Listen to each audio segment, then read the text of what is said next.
ஆஹ் இயேசு கிறிஸ்துவினுடைய உபதேசத்தை கேட்டவர்களில் அநேகர், இது கடினமான உபதேசம், யார் நிலை நிற்கக்கூடும் என்று சொல்லி ஆண்டவராகி இயேசு கிறிஸ்துவை விட்டுவிட்டு, அவருடைய உபதேசத்தை விட்டுவிட்டு விலகி போனதை குறித்து நம்ம வேதத்தில் பார்க்கிறோம்.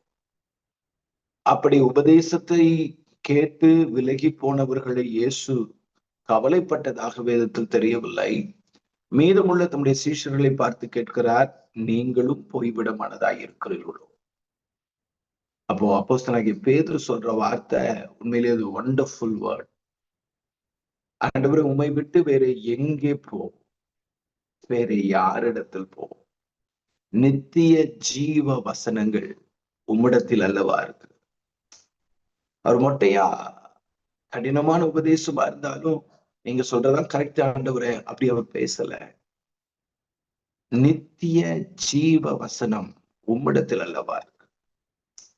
சோ அதனால கர்த்தருடைய வசனத்து மேல இருக்கக்கூடிய நம்பிக்கை, நம்ம அது கொஞ்சம் பேரா இருந்தாலும் வசனத்தை வாழ்க்கையாக்கி கொள்ள வேண்டும் என்கிற விருப்பத்தோடு கூட ஒவ்வொரு நாளும் அதிகாலை வேளையில தேவ சமூகத்துல கூடி வருகிற உங்களை உன்னதமான தேவனாகிய கர்த்தர் நிச்சயமாகவே ஆசீர்வதிப்பார் என்பதுல எந்த விதமான சந்தேகமும் இல்லை. தொடர்ந்து வசனத்தை பிடித்துக் கொள்ளுங்கள், வார்த்தையை சார்ந்து நில்லுங்கள், நீதியின் வசனத்திலே பழக்கம் உள்ளவர்களாக உங்களை புதுப்பித்துக் கொள்ளுங்கள். பரலோகத்தின் தேவனாகிய கர்த்தர் மேன்மையான நன்மையான ஆசீர்வாதங்களை தந்து உங்கள் ஒவ்வொருவரையும் வாழ்ந்திருக்க சுவித்திருக்க செய்வார் என்று இயேசுவின் நாமத்தினாலே நான் உங்களை வாழ்த்துகிறேன், ஆசீர்வதிக்கிறேன். நம்ம கடந்த வாரத்துல ஜெப வாழ்க்கை என்கிற தலைப்பின் கீழாக கர்த்தருடைய வார்த்தைகளை நாம் தியானிக்க துவங்கி இருக்கிறோம். சோ இந்த ஜெப வாழ்க்கைங்கிற பாடத்துல நிறைய காரியங்களை கடந்த நாட்கள்ல நம்ம பார்த்துட்டோம். முதல்ல ஜெப வாழ்க்கை, அந்த ஜெபம் என்கிற வார்த்தையினுடைய எபிரேய பதங்கள் மற்றும் அதனுடைய அர்த்தங்கள் என்ன அப்படிங்கிறத நம்ம பார்த்தோம். உங்களுக்கு ஞாபகம் இருக்கும்னு நினைக்கிறேன். ஜெபம் என்கிற வார்த்தையினுடைய எபிரேய பதம் பலால். பலால் என்று சொல்லப்படுகிற அந்த எபிரேய வார்த்தைக்கு ஒரு ஆவிக்குரிய அர்த்தம் இருக்கிறது, ஒரு ரகசிய அர்த்தம் இருக்கிறது. அதனுடைய ஆவிக்குரிய அர்த்தம் என்ன அப்படின்னு சொல்லி கேட்டீங்கன்னா, அதிகாரம் உள்ளவர்களுக்கெல்லாம் அதிகாரம் உள்ளவரோடு கூட பேசுவது. சோ அந்த அந்த ஜெபம் அப்படின்னு சொல்லி சொன்னாலே நம்ம மைண்ட்ல வரக்கூடியது என்ன, நான் யாரு கூட பேச போறேன்னா, நான் பேச போகிறவர் அதிகாரம் உள்ளவர்களுக்கெல்லாம் அதிகாரம் உள்ளவராக இருக்கிறவர். அவருக்கு மேல அவருக்கு மேற்பட்ட அதிகாரம்னு ஒண்ணுமே இல்லை. அவர்தான் எல்லா அதிகாரங்களுக்கும் அதிகாரம் உடையவர். ரெண்டாவது அந்த வார்த்தையினுடைய அர்த்தம் என்ன அப்படின்னு கேட்டீங்கன்னா, ரோல் த ரோலர், உருளையை உருட்டு. சாதாரணமான அர்த்தம்.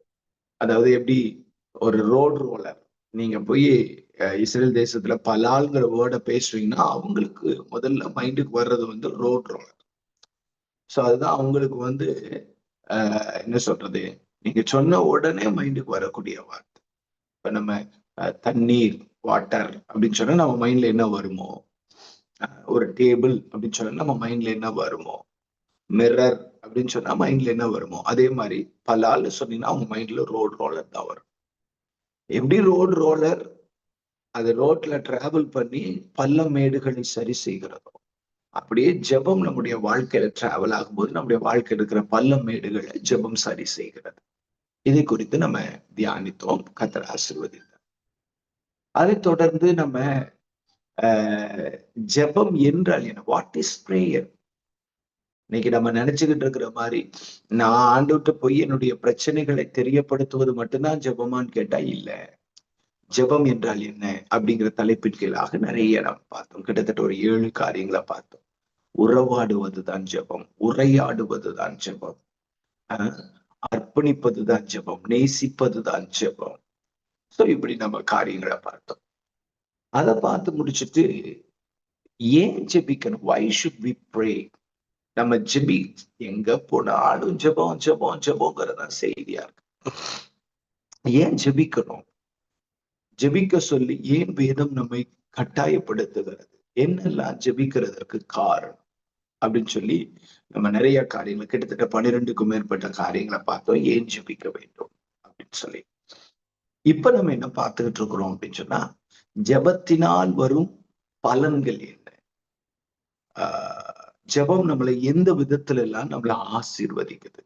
ஜெபம் என்ன விதமான நன்மைகள் எல்லாம் நம்முடைய வாழ்க்கையில கொண்டு வருது அப்படின்னு சொல்லி கடந்த 2 வாரங்களாக அந்த தலைப்பின் கீழாக நம்ம பார்க்கிறதற்கு கர்த்தர் நமக்கு உதவி செய்திருக்கிறார். ஸோ ஐ திங்க் இதுவரைக்கும் 8 காரியங்களை பார்த்திருக்கிறோம் என்று சொல்லி நான் கர்த்தருக்குள் நம்புகிறேன். ஸோ இந்த 8 காரியங்களை ஒரு விஷயம் நம்ம ஞாபகப்படுத்திட்டு இன்றைக்கு இன்னும் ஒரு சில காரியங்கள் ஜெபத்தினால வரக்கூடிய ஆசீர்வாதங்கள் என்ன அப்படிங்கிறத நம்ம பார்க்கலாம். ஒன்று, ஜெபம் தேவ சமாதானத்தை கொண்டு வருகிறது. நான் உங்களுக்கு சொன்னேன், ஆசீர்வாதத்திலேயே பிரதானமான ஆசீர்வாதம், வெரி ஃபர்ஸ்ட் பிளஸிங் என்ன அப்படின்னு கேட்டீங்கன்னா, பீஸ்ஃபுல் லைஃப், சமாதானம் உள்ள ஒரு வாழ்க்கை. வாழ்க்கையில சமாதானம் இல்லை அப்படின்னு சொல்லி சொன்னா வீடு வாசல் தோட்டம் துறவு எது இருந்தும் பிரயோஜனம் கிடையாது. சோ மனசு நிம்மதியா இருக்கணும். ஜெபம் நமக்குள்ள கொண்டு வருகிற முதல் ஆசீர்வாதம் என்ன தெரியுங்களா? மனசுல ஒரு நிம்மதி, மனசுல ஒரு சமாதானம், தேவ சமாதானம். 2வது, ஜெபம் தேவனிடத்திலிருந்து பதிலை கொண்டு வருது. நீங்களும் நானும் ஒரு கல்ல, மண்ண, மரம, ஒரு நிலையான ஒரு பொருளை நம்ம தேடி வரல. நம்ம ஜெபிக்கும்படி வந்திருக்கிறது ஜீவனுள்ள தேவன். அவர் நம்ம அவர்கிட்ட பேசணும்னா அவர் நம்மகிட்ட பேசுற, நமக்கு அவர் பதில் கொடுக்குறார். சோ பதில் கொடுக்கிற தேவன் 3 விதத்துல ஆண்டவர் பதில் கொடுக்கிறாரு அப்படின்னு பார்த்தோம். 1, நேர்மறையான பதில். 2, எதிர்மறையான பதில். 3வது, மௌனமான பதில். காத்திருக்க சொல்றாரு, அமைதியா இருக்கிறார். இப்படி ஆண்டவர் நம்மகிட்ட பதில் கொடுக்கிறாரு அப்படின்னு பார்த்தோம். அடுத்தது 3வது, ஜெபம் நமக்கு என்ன நன்மை செய்யுதுன்னா, ஜெபம் விசுவாசத்தில் பலனடைய செய்கிறது. நம்முடைய விசுவாச வாழ்க்கை வர்த்திக்கணும் அப்படின்னு சொல்லி சொன்னா, ஜெபம் இருந்தா மட்டும்தான் நம்முடைய விசுவாசம் வாழறோம். ஆண்டவரோடு கூட இருக்கிற உறவை நம்ம சரிப்படுத்தல அப்படின்னு சொல்லி சொன்னா நம்ம ஜெபத்துல வளர முடியாது. ஜெபம் நமக்குள்ளாக வளர்ச்சியாக இருக்காது. அப்ப நம்ம ஜெபத்துல நம்ம விசுவாசத்துல வளரணும் அப்படின்னு சொல்லி சொன்னா, விசுவாச பலனை நாம் தரித்து கொள்ளணும் அப்படின்னு சொல்லி சொன்னா, நம்ம ஜெபத்துல வளர வேண்டியது ரொம்ப முக்கியம் அப்படிங்கிறத நம்ம பார்த்தோம். 4வது, ஜெபம் நம்மை பரிசுத்தப்படுத்துகிறது. பரிசுத்தம் இல்லாமல் ஒருவனும் தேவனை தரிசிக்க முடியாது. பாவ எண்ணங்கள், பாவ சுபாவங்கள், பாவ சூழ்நிலைகள், பாவ அடிமைத்தனங்கள், பாவம் செய்யும்படி வருகிற தூண்டுதல், இதெல்லாம் ஒரு லிமிட்டட் பீரியட் அது வரைக்கும் தான் வரும். அதுக்கு மேல நமக்கு வராது அப்படி சொல்லவே முடியாது. உதாரணத்துக்கு இப்ப இச்சைகள் அப்படின்னு இருக்குன்னு வச்சுக்கோங்களேன். திருமணம் ஆகிற வரைக்கும் தான் இச்சைகள் போராடும், அதுக்கப்புறம் இச்சைகள் போராடுது அப்படி சொல்லவே முடியாது. திருமணத்துக்கு பிறகும் அந்த போராட்டம் இருந்துகிட்டே தான் இருக்கும். ஓகே, அப்போ பாவம் நம்ம கிட்ட போராடிக்கிட்டே தான் இருக்கும். அதுக்கு நம்ம தப்புறது ஜெபங்கிற அடைக்கல பட்டத்துக்குள்ள போனா மட்டும்தான் தப்ப முடியும், இல்லைன்னா தப்பவே முடியாது. சோ ஆண்டவர் நம்ம கிட்ட விரும்புகிறது என்ன அப்படின்னு கேட்டீங்கன்னா, நாம் நம்மை பரிசுத்தப்படுத்திக் கொள்ளுவதற்கு தேவ சமூகத்துல நாம் ஜெபிக்கிறவர்களாக இருக்க வேண்டும் என்று ஆண்டவர் விரும்புகிறார். நம்பர் 4, ஜெபம் நம்மை பரிசுத்தப்படுது. 5வது காரியம், ஜெபம் என்ன செய்யுது அப்படின்னு கேட்டீங்கன்னா, பிரமிக்கத்தக்க அற்புதங்களை செய்கிறது. பிரமிப்பு உண்டாக்குது, ஆச்சரியத்தை ஏற்படுது. அந்த நாள்ல உங்களுக்கு சில சாட்சிகள், அனுபவங்கள், அதையெல்லாம் நான் உங்ககிட்ட சொன்னேன். சோ பிரமிக்கத்தக்க காரியத்தை ஜெபம் ஏற்படுத்துகிறது. 6வது காரியம் நான் உங்களுக்கு சொன்னேன், ஜெபம் அற்புதம் செய்யும் வல்லமையை கொண்டு வருது. ஜெபம் அற்புதத்தை மட்டும் கொண்டு வர்றதில்லை. ஜெபம் அற்புதத்தை கொண்டு வருதுன்னா நான் மட்டும் அந்த அற்புதத்தை பெற்றுக்கொண்டு ஆசீர்வதிக்கப்படுவேன். ஆனா ஜெபம் என்ன செய்யுதுன்னா, நான் மற்றவர்களுக்கு அற்புதம் செய்யக்கூடிய வல்லமையை எனக்குள்ள பெருக்கு. எனக்கு மட்டும் அற்புதம், எனக்கு மட்டும் சுகம், எனக்கு மட்டும் விடுதலை, எனக்கு மட்டும் நன்மை அப்படி இல்லை. நாம் ஜெபிக்கிறவர்களாய் மாறும் பொழுது நான் மற்றவர்களுக்கு அற்புதம் செய்கிறவனாக மாற்றப்படுது. ரைட்? ஜெபம் அற்புதம் செய்யும் வல்லமையை கொண்டு வருகிறது. 7வது காரியம், ஜெபம் நம்மை அதிகாரமுடையவர்களாக மாற்றுகிறது. நம்ம ஆண்டவர் யாரு? அதிகாரம் உள்ளவர்களுக்கெல்லாம் அதிகாரம் உள்ளவர். அந்த அதிகாரம் உள்ள ஆண்டவர் உங்களையும் என்னையும் இந்த பூமியில அதிகாரமுள்ளவர்களாக ஏற்படுத்த விரும்புகிறார். நமக்கு அவர் அதிகாரங்களை தர விரும்புகிறார். வியாதியை சுகமாக்க, பிசாச மேற்கொள்ள, பிசாச துரத்த, அவருடைய கிரியைகளை அழிக்க ஆண்டவர் நமக்கு அதிகாரத்தை கொடுக்கிறார். அப்போ நமக்கு எது மேலெல்லாம் ஆளுகை ஆண்டவர் தர விரும்புகிறார் என்கிற காரியங்களை எல்லாம் நம்ம தியானித்தோம். அடுத்த நம்பர் 8, கடைசியா நம்ம என்ன பார்த்தோம்னா, ஜெபம் நம்மை தைரியமுடையவர்களாக மாற்றுகிறது. நிறைய பேர் பயந்து பயந்து பயந்து பயந்துதான் தன்னுடைய வாழ்க்கையை நடத்துறாங்க. பயத்திலேயே தன்னுடைய வாழ்க்கையின் பல நாட்களை கழிச்சிட்டாங்க. அப்போ நம்ம இன்னைக்கு தைரியம் உள்ளவர்களாக வாழ வேண்டியது அவசியமா இருக்கு. தைரியம் இருந்ததுன்னா மட்டும்தான் நம்மளால என்ன செய்ய முடியும் அப்படின்னு கேட்டீங்கன்னா, தொடர்ந்து ஆண்டவருடைய பிரசன்னத்துல நம்ம பலத்தோடு கூட நம்ம காரியங்களை நடப்பிக்க முடியும். ஆனா நமக்கு இப்ப என்ன இல்லை அப்படின்னு கேட்டீங்கன்னா, தைரியம் இல்லை. சோ ஆண்டவர் நம்மை தைரியப்படுத்த வேண்டும் என்று விரும்புகிறார். பைபிள் வசனம் சொல்லுது, மிகுந்த பலனுக்கு ஏதுவான உங்கள் தைரியத்தை என்ன பண்ணிடாதீங்க, விட்டுறாதீங்க அப்படின்னு இருக்கு. சோ நம்முடைய தைரியம் எப்படிப்பட்டதுன்னா, மிகுந்த பலனுக்கு ஏதுவா. அந்த தைரியத்தை நம்ம விட்டுறவே கூடாது. தைரியம் உடையவர்களாக இருக்கணும்னு சொல்லி ஆண்டவர் விரும்புகிறார். ஆக இந்த 8 காரியங்களை கடந்த வகுப்புல நம்ம பார்க்கிறதுக்கு கர்த்தர் நமக்கு உதவி செய்தார். சோ இன்றைக்கு இன்னும் ஒரு சில காரியங்களை பரிசுத்த ஆவியாருடைய நடத்துதலின்படி நம்ம தியானிக்க போகிறோம். பரிசுத்த ஆவியானவர் நமக்கு உதவி செய்வார்.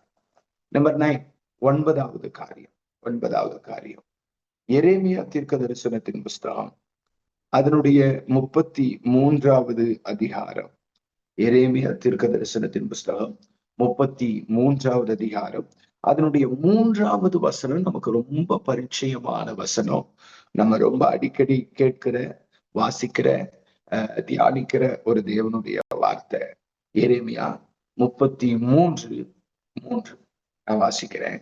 என்னை நோக்கி கூப்பிடு, அப்பொழுது நான் உனக்கு உத்தரவு கொடுத்து நீ அறியாததும் உனக்கு எட்டாததுமான பெரிய காரியங்களை உனக்கு அறிவிப்பேன். நிறைய பேர்ட்டேன் இந்த வசனத்தை நீங்க கேட்டீங்கன்னா, அந்த வசனத்தை அவங்க எப்படி சொல்லுவாங்கன்னா, உனக்கு நீ அறியறதும் உனக்கு எட்டாவதுமான பெரிய காரியங்கள் உனக்கு செய்வேன் அப்படின்னு ஆண்டவர் சொல்லி இருக்கிறாரு அப்படின்னு சொல்லி சொல்லுவாங்க. பட் இந்த வசனத்தை வாசிச்சு தெளிவா வாசிச்சு பாத்தீங்கன்னா, செய்வேன்னு ஆண்டவர் சொல்லல, அறிவிப்பேன்னு சொல்ற. ஆண்டவர் நமக்கு எட்டாத பெரிய காரியங்களை செய்யக்கூடியவர். அதுல எந்த விதமான சந்தேகமும் கிடையாது. ஆண்டவர் பெரிய பெரிய காரியங்களை எல்லாம் நம்முடைய வாழ்க்கையில செய்ய முடியும். ஆண்டவர் செய்யறது எல்லாமே நம்முடைய அறிவுக்கு எட்டாது, நம்முடைய ஞானத்துக்கு எட்டாது.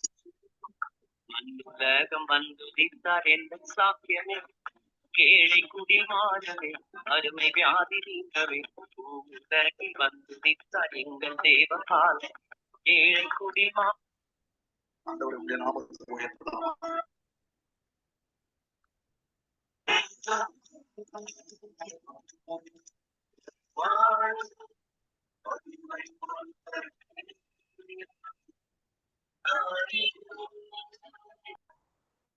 மைக்க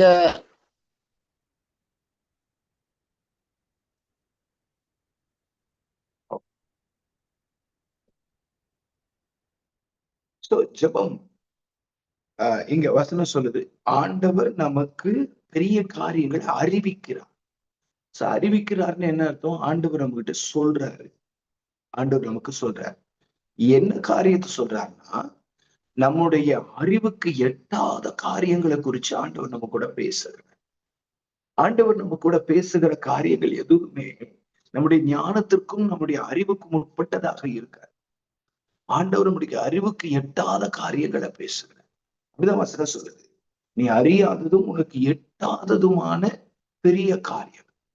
இதை ஆண்டவர் நமக்கு அறிவிக்கிறார். அவர் அறிவிக்கும் பொழுது நம்ம காதுல அவர் பேசுகிற சத்தத்தை கேட்கிறோம். நம்முடைய காது கேட்குது. அப்ப என்னுடைய 9வது குறிப்பு என்ன அப்படின்னு கேட்டீங்கன்னா, ஜெபம் தேவ சத்தத்தை கேட்க பண்ணுகிறது. ஜெபம் தேவ சத்தத்தை கேட்க பண்ணுகிறது. ஆண்டவர் நம்ம கிட்ட பேசுகிற காரியங்களை கேட்கிறதற்கு ஆண்டவர் நம்முடைய காதுகளை திறக்கிறார். கவனிங்க, இப்ப சமீப காலமா நான் ஒரு 2 விஷயங்களை ரொம்ப அழுத்தப்படுத்துறேன் போகிற இடத்துல எல்லாம். போன வருஷம் எல்லாம் பாத்தீங்கன்னா போற இடத்துல எல்லாம் அபிஷேகத்தை பத்தி பேசுறேன். இந்த வருஷத்துல நான் ரொம்ப அதிகமா போகிற இடத்துல எல்லாம் பேசுகிற காரியம் என்ன அப்படின்னு கேட்டீங்கன்னா, ஒண்ணு பரிசுத்த ஆவியானுடைய வழிநடத்துதலை பத்தி நான் பேசுறேன். பரிசுத்த ஆவியானவரால் நம்ம நடத்தப்படணும் அப்படிங்கிறத பேசுறேன். 2வது நான் பேசுற காரியம் என்ன அப்படின்னு கேட்டீங்கன்னா, தேவனுடைய சத்தத்தை கேட்கிற அனுபவம் நமக்கு. ஆண்டவருடைய சத்தத்தை கேட்கணும். நம்ம ஆண்டவர் நம்ம கூட பேசணும். ஆண்டவர் நம்ம கூட பேசுறத நம்ம கேட்கணும். இன்னைக்கு நம்மள நிறைய பேரு நம்ம மட்டும்தான் ஆண்டவர்கிட்ட பேசிட்டு இருக்கிறோம். Prayer is like a phone speaking. போன்ல பேசுறோம் பாத்தீங்களா, அந்த மாதிரி பேசுகிறது அல்ல. அந்த மாதிரி பேசுகிறது தான் ஜெபம். இன்னைக்கு நிறைய பேர் என்ன பண்றாங்கன்னா ஒன் வே டாக். அன்னைக்கு இந்த போலீஸ் எல்லாம் வச்சிருப்பாங்க பிறகு மைக்ரோஃபோன், பேச வேண்டியதெல்லாம் பேசிட்டு ஓவர் அப்படின்னு வச்சிருவோம். இல்லைன்னா இப்பெல்லாம் நிறைய அப்டேட்ஸ் வந்துருச்சு. என்னன்னா யாருக்காவது போன் பண்ண அப்படின்னு சொன்னா அந்த போன் அவங்க நம்பர் அவங்க கால் பண்ணும் பொழுது என்ன சொல்லும் அப்படின்னா, ஒரு பீப் சவுண்ட் வரும். பீப் சவுண்ட் வரும்போது நீங்க சொல்ல வேண்டிய மெசேஜ் நீங்க சொல்லுங்க அப்படின்னு சொல்லி உடனே என்ன பண்ணுவோம் அப்படின்னு கேட்டீங்கன்னா, கேட்டுக்கிட்டே இருப்பாங்க. பீப் சவுண்ட் வந்த உடனே நான் பேசுறேன், நான் உங்களை கால் பண்ணேன், உங்களை பிடிக்க முடியல, இத்தனை மணிக்கு இந்த இடத்துக்கு நீங்க வரணும், தயவுசெய்து இந்த ஆடியோவை கேட்டுட்டு உடனே எனக்கு போன் பண்ணுங்க அப்படிங்கிற விஷயத்த சொல்லிட்டு வச்சிருவோம். இந்த மாதிரியான ஜபங்களை தான் இன்னைக்கு நம்ம செஞ்சுக்கிட்டு இருக்கோம். இதுல நம்ம கொஞ்சம் பேர் தான் இருக்கிறோம். நம்ம ஒவ்வொருத்தரும் நம்மளை பார்த்து ஒரு கேள்வி கேட்டுக்கலாம். என்ன கேள்வி கேட்டுக்கலாம்? கடைசி